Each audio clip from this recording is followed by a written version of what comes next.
The overriding theme of Thrust 3 is to use nanostructures to enhance energy efficiency.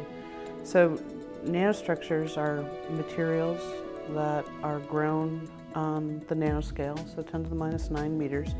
So they're very small, and these materials grown on that length scale have unique properties, and these unique properties lead them to have interesting applications. And so what Thrust 3 is exploring is the use of nanomaterials in the general ballpark of enhancing energy efficiency. Solid-state lighting has the potential to be 80% or 90% efficient in terms of converting electricity to photons. The way that we traditionally use lighting, incandescent bulbs are 5% efficient and fluorescent lights are 25% efficient. If the country could make a switch to solid-state lighting, we would save billions of dollars a year in electricity costs and at the same time reduce greenhouse gas emissions. So one of the nodes in Thrust 3 is between Vanderbilt University and the University of Tennessee Space Institute, and we're trying to understand why ultra-small cadmium selenide nanocrystals emit broad-spectrum white light.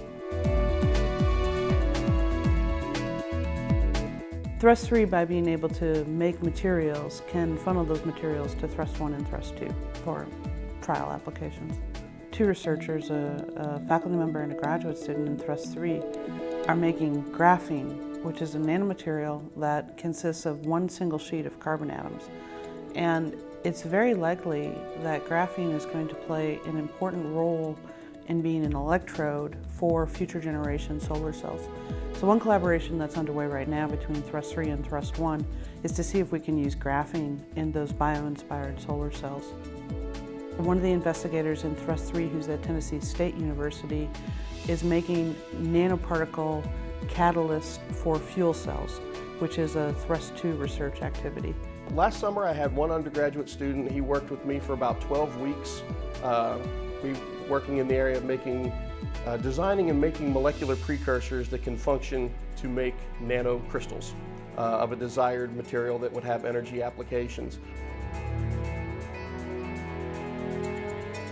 It takes specialized facilities to fabricate materials on the nanoscale, and it takes specialized equipment to characterize materials on the nanoscale.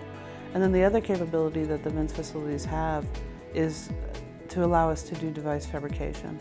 So the VINS facilities play a central role in Thrust 3 in that they enable us to fabricate and characterize nanomaterials. Given that we have this infrastructure for characterization and fabrication, we'd sort of like to open our doors and use that as a resource for across the state for people who may have specialized needs for characterization and fabrication.